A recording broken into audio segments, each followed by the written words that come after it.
All right, welcome in. Cube Show, a college football show that comes to you on Sundays. We do it right here on YouTube, also on podcasts, Apple Podcasts, Spotify, wherever you get yours. I appreciate all you guys tuning in. Thank you for subscribing. Thank you for following. Always appreciate that, liking the videos and whatnot. We got a lot to get to today. I'm excited about this show. Bulk of the show going to be, since it's a Father's Day edition, and what's better than being a dad, best player at every position in the SEC. But we have some other things that we have to talk about. The big news in the Southeastern Conference this past weekend was the 2024 schedule release, or at least opponent release. We don't have the exact schedules and how it's going to be laid out just yet. But we'll hit that. And then also, I want to ask this question to you guys. And I posed this on my Twitter, at Cole Kubelik. You can also follow the show on Twitter and Instagram, at Cube Show, at The Cube Show on TikTok, and at Cube Show 61 on YouTube. Always appreciate all the follows and interaction. What's your favorite college football memory with your dad? Since we're doing a Father's Day edition show, I had a chance to go on a little trip with a buddy of mine, Dustin and Casey, and their two kids. They have two little girls. I have one little girl, not much better than being a girl dad, by the way. But, I also have two boys, and my oldest boy is just about getting to where we can start, really throwing the football a little bit. And I can tell you, not the best college football memory, but the best football memory with my dad, probably baseball as well, was the amount of times we used to just go down to the park and literally throw baseball or throw football for hours. Hours. Just that's all we would do is just throw. I think that's still to this day why I just love throwing football or love throwing baseball. It's one of my favorite things. And so I can't wait for my two boys to get there. They love hitting the ball off the tee and letting me pitch to them and, try to field ground balls, but pretty soon we'll be able to actually throw, and that's going to be awesome. I can't wait. So college football memories, though, with your dad. I've got some good ones, and there are a lot of different things that come up, and I can imagine I've got some on my Twitter feed that I'm going to read to you guys, just share a couple, kind of give you an idea of what they're like. We got some cool ones, though, like Jenny Smith responded, "My dad and I flew to Gainesville and back from Atlanta on game day for Auburn, Florida, 1994, special treat. Never done anything like that. Turned out to be a special game. Knicks to Sanders. Dad is the reason that I love AU so much." A bunch of guys sending in pictures. Ben Whitehead tweets, "I was going to post this about him anyway, but this is a good spot. My love for sports was completely fostered by @JWhitehead59, who took me to as many events as we could go to. My best memory with him was experiencing 2022 Sun Belt Championship game.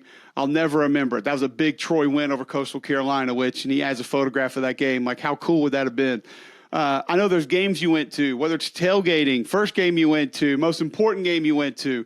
Chris Marler at Vern Funquist. A lot of you guys love him. A lot of you guys hate him on Twitter, actually. He said, "Well, I don't know about the best, Cole, but I'll tell you my worst was definitely your favorite Iron Bowl ever back in 2000. Haha." Yes, I've stated many times. My favorite Iron Bowl, one of my favorite college football games I ever participated in, 2000 Iron Bowl. Freezing temperatures, sleet the whole game, 9-0. It was beautiful. First time in Tuscaloosa in 100 years. It was an amazing game. So we just got a lot of cool responses with folks coming in about either the first game that they went to, their first memory, different things like that. I was trying to find a couple others that I saw earlier. Powell Skates tweeted, "Went to the 2013 Egg Bowl, the Bo Wallace fumble year with my dad and uncle. Sat right behind the Ole Miss band. A core Bulldog memory for both of us. Happy Father's Day." That's what I'm talking about, man. It's some of this stuff. It's stick with you forever.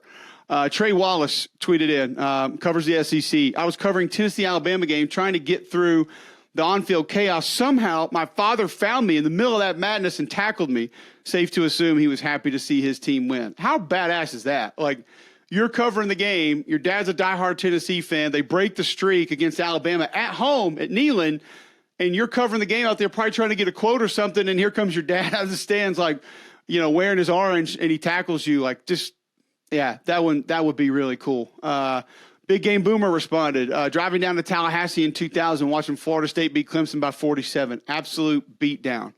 And some of it is just an era of football, 90s Alabama football. Papa Croppa tweets in, "Early 90s Tide football. Palmer, Teague, Langham, Curry, Copeland, Lassick, Stallings, beating up on Geno, the Heisman winner, and the Rock acting like a pebble. Couldn't hold the edge. Good times. R.I.P. Dad." I imagine, especially on this day, that's pretty amazing. Steve Robertson does an amazing job covering Mississippi State and recruiting. He responded, attended my first ever college game on November 1st, 1980. We got to see John Bond and the Bulldogs upset #1 and defending champion Alabama and Bear Bryant. Like, that's special, man. Like, it's crazy what college football does for us, you know? And that's why I get so passionate about some of the things that I do. And I know some of the other guys that cover this sport get as passionate that they do, whether it's, you know, McElroy, Josh Pate, David Pollock, Herb Street. Like, we all are passionate about it because we just love it and we care about it and we want it to be great. So I know a big part of why it's great for a lot of us is what it meant to our families. And that's where it started. I'm going to share just a couple quick ones. Like, my dad, I grew up, both my parents went to South Carolina. My aunt, my dad's sister, went to Clemson on a basketball scholarship. She's in the Clemson Hall of Fame. She went in with the Fridge, by the way. They were both nominated the same night or inducted the same night. I remember going to Carolina Clemson games with my dad, falling asleep in the stands many a times, watching the Clemson Tiger and Cocky fight. That was like my best entertainment at that time because I was just a little boy. But I remember one year specifically, and my dad's brother and him were pretty obnoxious Carolina fans back in the day. And my aunt obviously had just finished up at Clemson, and I don't know if you guys remember the full-size posters of athletes where it had like the measuring stick behind them. I think you could get like Magic Johnson, Larry Bird, and like they had Manute Bowles, like 7'7". Well, Clemson had a William Refrigerator Perry poster of this, had like the tape measure behind him, whatever. And they had it on this RV that they were tailgating in. And it was my sister's poster, my aunt's poster, my dad's sister's poster. And she comes around from the back or whatever, and there's this giant round Gamecock sticker on William Perry's mouth, the Fridge's mouth. And so I covered it up. And I mean, I vividly remember her losing it at both of them, my Uncle John and my dad, just going ballistic, couldn't handle it, like so pissed off, ruined the poster, ruined the game, ruined the tailgate. But that was that was college football, man. Like, that's what was great about it. A rivalry, hatred, and that was a house divided. So it was so cool to see. And just to kind of be a part of that one. But, you know, I remember senior day, my dad being out there on the field, you know, handing him that football. That was a pretty special day. But my dad and the company that he worked for had access to Georgia tickets. And so I went to a couple of really good Auburn, Georgia and Georgia, Alabama games. Like, I remember Zaire and Barker in Bryant-Denny Stadium going back and forth, like just an incredible football game. He took me to that one. Took me to a couple Georgia games where Eric Zaire was the quarterback. And the thing I remember the most, it's wild how little details like this stick out to you. And this is why I love this game so much, because I know all of you listening have similar things that you saw what a guy was wearing or what he did in warm-ups or what he did in between plays. And that will stick with you forever. Like, it made such an impression on us. Right before kickoff, so everybody goes through warm-ups, coin toss, whatever, teams run out, and then you have that sort of minute and a half, 2 minutes before kick where it's the energy gets going, whatever. And I think this may have been in Jordan-Hare Stadium. It may have been over in Athens. I can't remember which one he took me to. We went to see – I saw Zaire a couple of times because that's the era he had the tickets or had access to some of them. And I remember Eric Zaire would walk out about 4 yards from the sideline, and he'd have a receiver down in the end zone. And he would stand on the 50, and he would get about 5 or 6 throws in, just like deep phase, like lobs. And it looked like he was just like, whoop, barely flipping his wrist, and that ball would go 50, 60 yards and turn over and just like spiral, come straight down, like a bomb, literally. And I just remember how blown away I was that somebody could throw such a beautiful ball so high that turned over perfectly every time. Because, you know, when you're like 11 or 12 and you're throwing football, you can never get that thing to turn over. Like, it never happens. It's just always going to float or whatever. You're lucky to get one spiral in.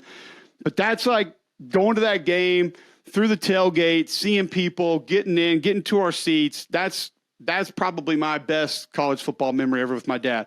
I remember in 92, my dad took me to Legion Field for La Tech in Alabama, and Chris Donnelly had to intercept a pass and run it back for a touchdown. I think Bama won like 13-6. Like, Louisiana Tech had a chance to win that game, and Alabama goes on to win the national championship. They dropped that game to La Tech. They ain't winning the national championship. So I'm going to challenge you guys to this, whether it's go find my Twitter, Cube Show Twitter, hit us with the responses on that. Comments on the YouTube right here. Let's get them going, because I know a lot of people that listen to this, that enjoy this, that like this. They like to read these just as much as they like to talk about their own. If you're like me and you're a college football nerd, I love seeing like Tony Duncan tweet in the 1986 Sugar Bowl, Vols beat the Canes 35-7. Go Vols, happy Father's Day. Like that's the one that sticks out for him more than anything else. So, and those are just the ones that I had up on the screen. So happy Father's Day to all the dads out there.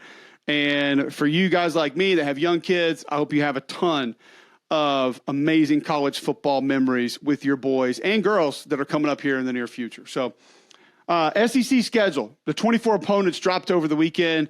And before we get into the schedule, you guys know it, always brought to you by our friends at Wickles Pickles. Wickedly delicious. They've always got us stocked up, and we love snacking on them. Had a couple over the weekend. I told you I was out of town. My buddy Dustin, he had a couple of them fired up, and we just love Wickles. We appreciate their support. They're great to us. Please try them, wickles.com. Get them in your grocery store. Ask for them at most of your restaurants. Rodney Scott's Barbecue. I was there for lunch last week. Bring me out a big chicken with the white sauce, and what do you know? Big stack of Wickles pickles right there with it. I devoured those things first. All right, so schedule. I understand the 8-9. People are mad, whatever, but I'm just going to, everybody's like, whoa, immediate reaction. What's your first takeaway? What'd you like? What'd you dislike? My immediate reaction was, holy shit, this is going to be awesome. Just seeing those teams playing Oklahoma and Texas, like we get South Carolina plays Oklahoma for the first time ever. They've never played. Florida and Texas will play for the first time since 1940. We get Texas and Texas A&M back. I mean, I don't know how you can't be excited about it. Yeah, there are things to pick apart and complain about. Listen, I was one of them. I tweeted it out.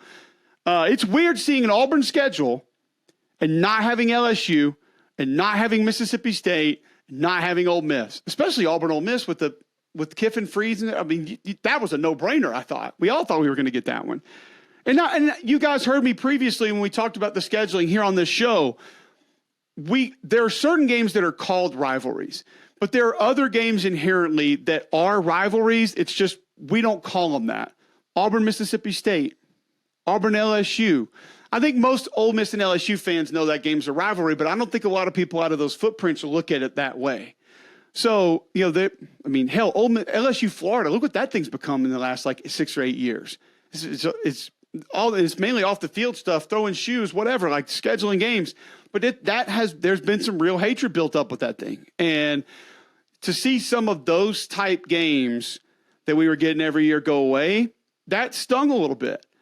But I think knowing what's coming, and I'm still going to stick by this and tell you that I think in 25 we go to 9 games, and having Texas and Oklahoma in there, along with all the other SEC games. And then, yes, it will be, once we get past the weirdness and the oddities of not having those games every year, and if we lose that game, we get to play them again next year. Like, all right, fine, we get to go to Fayetteville. We get them over there. Or that's cool. We don't have to go to Tuscaloosa next year. They got to come to Starkville. Like, I know we won't have some of that. But to get those other teams on the schedule, it's going to be incredible. And then when it goes to 9 and we have those 2 teams in, Oklahoma and Texas, whoa, buddy, it's going to be a lot of fun. So, there were some other schedules out there that you look at and you kind of said, wow. I mean, everybody's focusing on Florida's schedule. And listen, I get it. I mean, that is a murderer's row of what Florida has in 24. Won't try to deny it. Florida fans who are talking about that, though, you need to realize and recognize, hey, this is going to be tough. So maybe dial the expectations just a smidge. A couple other things stuck out, some road schedules. Alabama at LSU, Oklahoma, Tennessee, Vandy, and Wisconsin. Mississippi State at Ole Miss, Georgia, Tennessee, Texas, Arizona State. Whew. Ole Miss at LSU, Florida, South Carolina, Arkansas, Wake. South Carolina at Clemson, Kentucky, Vandy, Bama, Oklahoma. Like, woo, woo, woo. It's going to be fun, man. I can't wait. I'm excited. Like, I think the hair's sticking up on my arms right now just talking about these games, like where they're going to be, how much they're going to mean. It's going to be really cool to be able to get them. I'm excited about it. I'm excited for it. So a couple other portions of what we wanted to do today, talk about the schedule. And then since it's Father's Day, like I said, there's nothing better than being a dad. Well, let's talk about the best in the SEC. And when I was thinking about putting this together, we see position groups, best offensive player, defensive player, but I want to go position by position. And I think some of these, a lot of you will want to hear what somebody else has to say because maybe you're not sure or don't really know. are going to be mad at what I say because we're going to disagree, or are going to maybe look at it and say, oh, I need to maybe go back and take a look at that, not have the realization. And there's going to be another part where we don't realize how tight it is between multiple players. Because there were a couple of these, I'm going to be honest with you, really hard as far as me picking the guy. And here's the way that I'm going to do it, because I know we can do this a lot of different ways. If I was starting a team tomorrow, who's the first guy I would take at that position? Like, just who do I want? Some of these guys won't have the best NFL careers, maybe of other people at their position, but I'm not talking about that. I'm talking about college football player right now. So we'll start quarterback. I'd go Jaden Daniels. And this was tough because I love KJ Jefferson. I think he's a bruiser. I think he's going to be more accurate this year, but the new offense, I'm interested to see how it goes. And I'm interested to see with a little bit of a bigger exchange of weapons, what that's going to be like. Now, as I stated, we're starting our own team, so it doesn't mean that Jaden Daniels would have one of the best receiving corps in college football, but I know he's going to this year, so I have that extra confidence and that offensive line. But I saw the way that Denbrock and Kelly sort of adjusted that offense for him once they figured some things out. Now, year two, being able to do that with an entire offense, I think you're going to see even another jump from Jaden Daniels, and I think he's going to have a solid year. Dynamic runner, gives you explosive run threat. Jefferson, a little bit more of a power run threat. But this was really tight, really close for me. I just think Jaden Daniels has had more production in his past than people want to realize because they didn't watch a lot of that football. KJ's a badass, man, but I would have to go Jaden Daniels here. A little bit more electric, a little bit more explosive. Arm a little bit more live, a little bit quicker release. I mean, it's the tidbits here. We're nitpicking. Daniels, slight edge over KJ Jefferson, but there's some other good ones, man. Like, I think Will Rogers, is exceptional. I'm so anxious to see what he's going to be like in that offense, though. It'll be very difficult for me to put him there, knowing they have such a massive change and shift philosophically on offense. We don't really know what it's going to look like, but I love Will. I think he's incredible. I think he's a great college quarterback. So Spencer Rattler, could he jump to the top of that list? Joe Milton, every physical tool capable, superhero basically in a football uniform. But is he going to become an every down quarterback that operates the offense consistently? We'll see. Has the ability. And as we go through this list, we'll talk about some guys that maybe are not here that could be here. I don't think I could say that about Joe Milton because we saw him in the bowl game. We saw him against Vanderbilt. We've seen him actually go into a season being a starter at multiple schools. So I don't think there's this like hidden gem aspect to Joe Milton. Maybe one of the Bama quarterbacks, whoever wins that job, just because the backs, the receivers, the tight ends, the line that they have could be there. Carson Beck, very good possibility because there's going to be some of his teammates we're talking about here in a minute that he could jump up and be there. But I'm going Jaden Daniels for right now. Running back, I've already said he's the best returning running back in college football, so how could it not be Quinshon Judkins? But I do think he and Rocket Sanders very close. I think that's tight. Rocket Sanders has, I think, a little bit more Le'Veon Bell of the start-stop, like get to full speed from almost a complete stop, a little bit better than Judkins does. I think Judkins has better wiggle. I don't think there's any doubt about that. In the open field, if you're telling me that my life's on the line, I got to get one of them to the ground, I'm probably taking Rocket Sanders over Quinshon, and I'm not tackling either one of them, but it doesn't matter because, like I told you guys, the Twitter video that I posted, like from the back end zone shot of Judkins one-on-one with a safety, and you saw him run him over earlier in the game, and now you got to make that business decision of, do I just get trucked and hopefully hold on to a shoestring, or do I try not to get shook? And it's and he's out. So it's Quinshon Judkins, man. Like he would be in the mix for the number one overall pick in my SEC draft, period. He and one of the other guys on defense we're going to talk about would probably be those two guys that I would have to debate. We'd flip a coin because I think they're the two biggest game changers most consistently that we know the most about that are coming back in the SEC this year. But it could be a good year for running backs in the SEC. Like, I think Woody Marks has a chance to be really good in that Mississippi State offense. That outside zone, if he gets a good feel for it, like Jaquavius has a chance to have a really solid year. They're going to hand the ball off. If Kendall Milton's healthy at Georgia, can he be the guy? Jarquez Hunter, if he's available and playing at Auburn, has that dynamic ability to be able to be a game breaker. Ray Davis at Kentucky, don't sleep on him because he was really good at Vandy last year, and we know they're going to run that outside zone play a bunch too, and he's going to get fed the football. So I think there are a bunch of capable backs in the league this year, but none of them are like Quinshon. And I don't think any of the others are like Rocket Sanders. Those two are in a group of their own, and Quinshon has a slight lead there. This is probably where we'll start getting sideways with some folks, and that's going to be wide receiver. Speaking of getting sideways, don't ever get sideways with your denim. Blue Delta Jeans, go to bluedeltajeans.com. It's Father's Day. You can still go get a gift card online right now. Get a pair of custom fit jeans for the dad in your life. You will not regret it. He will not want another pair of jeans. He'll wear them forever. They're comfortable. They're breathable. They're flexible. They are amazing. Dress them up. Dress them down. BlueDeltaJeans.com. Tell them you heard about them right here on Cube Show. Okay. Wide receiver. It's Juice Wells, South Carolina for me. I will admit, partially, there are, and this goes for everything we talk about, there are certain things about some guys that I know more of that I don't know about other guys. So when I tell you that I know about Juice Wells' mentality and how he approaches practice, weight room, off-season, film, his teammates, all of it, that's a big advantage for him, it is. That doesn't mean Malik Neighbors doesn't have that or Evan Stewart doesn't have that. It's just I don't know it to the extent that I do about him. But also from an ability standpoint, I'll put him up against any of them. And do I think he and Malik Neighbors are really close? Yes. Could Evan Stewart be at the front of this pack at the end of the season? Absolutely. I also think there are some guys out there that don't get enough love that need to at least be in the conversation. Ladd McConkey, Georgia, needs to be in this conversation. Now, doesn't have the physical skill set that other guys do, so he's probably not going to be at the front of the pack like a Brew McCoy. He's physically not put together like him, who also has a chance to be at the front of this list by the end of the season. Barryon Brown of Kentucky is a maybe. Will Shepard at Vandy's a guy nobody talks about, but I promise you, on 50-50 balls, he's probably the one in the SEC that people least want to deal with. Either him or the alien that LSU has that making one-hand catches in the spring game.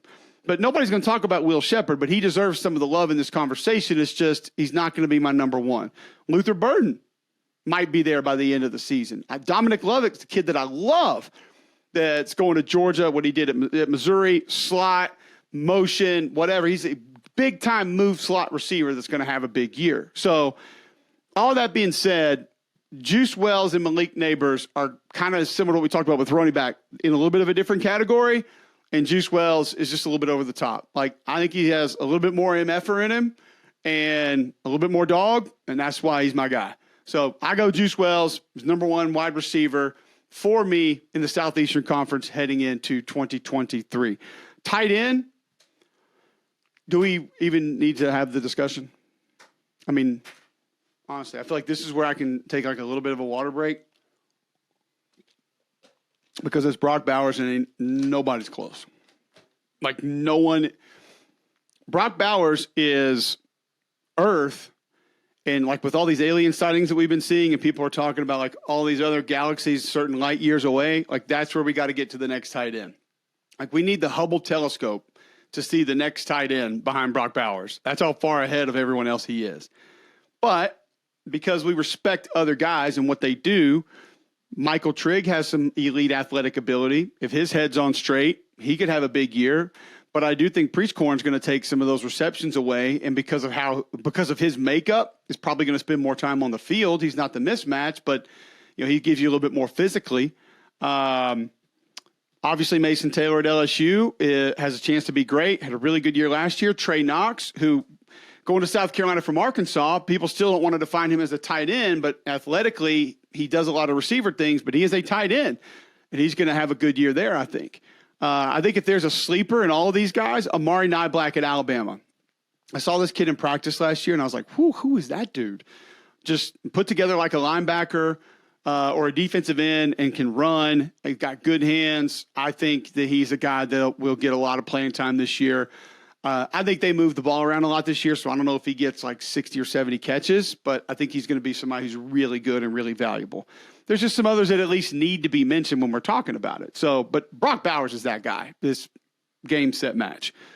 All right, this was one of the hardest positions for me, offensive tackle. Now, part of this is some of these guys that we're really excited about, we're getting excited about them because of what they've done in a short period of time, either limited playing time or they came on late, or we just hadn't seen a ton of them. So I'm going to have to cut this up in different ways. If I had to have one right now for one game, it would be Javon Foster at Missouri. He is the most battle-tested, the most game-ready, and physically capable of any of these guys we're going to talk about. Is he going to get drafted ahead of where these other 3 or 4 are going to get drafted? No, he is not. But I think if he has a good year and improves a little bit this year, he's going to come off the board earlier than people think. J.C. Latham at Alabama is super gifted, has all the physical tools and skills. He played good football late, but I don't know how much dominant football he's played. And I would kind of say the same thing for Emory Jones and Will Campbell. Like, they wowed us as freshmen, and the ceiling is incredibly high. They will both be high draft picks. I would probably lean Emory a little bit more before Will, because if you guys go back to some of the stuff at the end of the year last year, I know you're not going to do that. It's fucking dumb that I just asked you to do that. However, we talked about the recovery ability of Emory Jones. There's a play in the SEC championship game where he gets smoked on an inside move and somehow like retools his body to be able to get back in front of that defender. And he still gets pushed back. So most people say, wow, we got bull rush, got pushed the quarterback. No, man, he made it like he had a Houdini move to be able to recover and get back in front of that defender and not get his quarterback knocked out. He has that kind of special ability. And remember, didn't go in as the guy early last year, kind of came on as the season progressed, and all of a sudden wowed all of us. So those two are going to be in the mix 100%. Dylan Wade, who didn't play in the SEC last year, is going to be at Auburn, played at Tulsa. Like, he's got a chance to be one of these guys we're talking about. And I'll just tell you right now, physically imposing, like Reuben Fatherly at Texas A&M, has all that ability and looks like an NBA power forward or center. And then Amarius Mims at Georgia, hasn't been like full-time starter, the guy just yet for the entire year. But I will tell you this, God knew he was creating an offensive tackle when he made Amarius Mims, because the physical makeup is exactly what you want. Like, NFL scouts are going to look at him and say, I don't even need to see the tape and he's on our board. Just because his ass is so wide, his waist is so small, his arms go down to his kneecaps, he's flexible, he can move, he can change direction. Like, he is, when you say prototype tackle body frame, however you want to state it, that is him. He is that.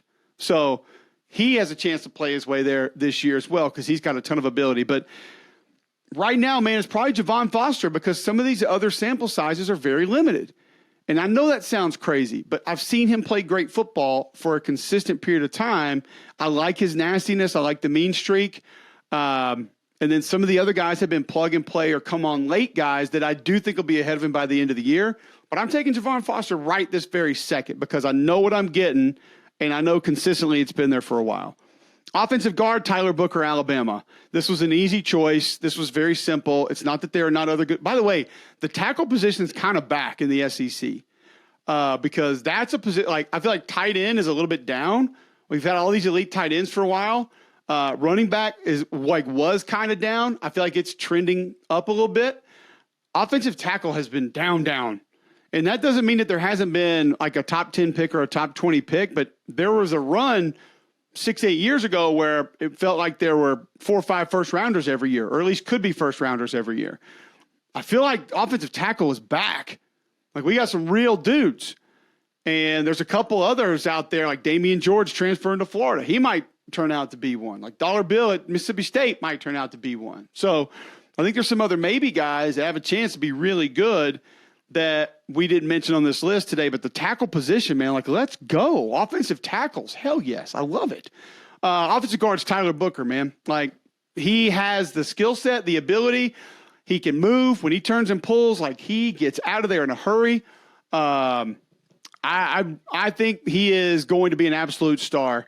I think if this year and then the next year, he's got a good chance to be the best guard in the SEC and then the best offensive lineman in the SEC. Like, he has that kind of ability. And he's a war daddy, man. Like, he wants to kick your ass on every play. Every play. Like, he's a glass eater. I love watching this kid operate. He does it the way it's supposed to be done, which is kind of the story for the guards. Jeremiah Wright at Auburn, one to watch. Is he there right this second? No. Does he have a chance to be there by the end of the year? Yes. Once again, war daddy. Loves it. Layden Robinson. That's where a lot of you guys first heard me say war daddy. He's got that tape out there. It wasn't there last year, but it's there. If we can get that South Carolina game back from a couple years ago, let's get cooking, okay? Layden Robinson might be in this deal. He's going to be one that we're talking about. And you guys know I love Javonte Spraggins at Tennessee. Now, does not have the athletic ability, does not have the physical power, doesn't have the strength, doesn't have the quickness, the lateral movement, the change of direction that these other guys have, but just loves football, and you can tell. He's got to cut down on the penalties.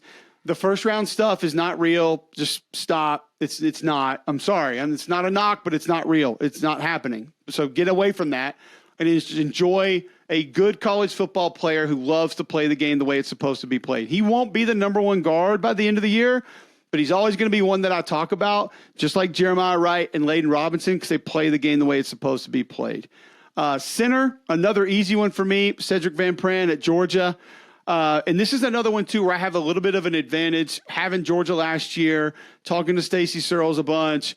What you hear other guys on that team say about what he is, what he means, what he does, he would be there probably without me seeing any film.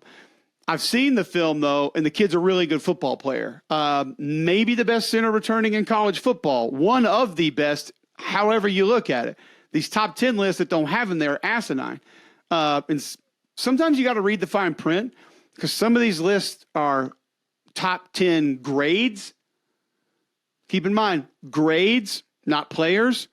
And none of us have any idea what the grading scale even is. So who cares? Like 97.2. Out of what? I don't know. Where do you get deductions? Can you get double pluses? Like, none of us know.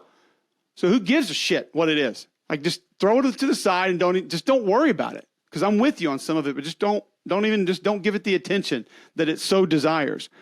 But he's number one. I think Seth McLaughlin's going to have a good year at Alabama. Now, you talk about a guy kind of like a Bradley Bozeman at Bama a couple years ago where physically he'll be outmatched. People will be quicker. People will be stronger. He's not going to do things Ryan Kelly could do in a Bama uniform. However, he gets the job done, man.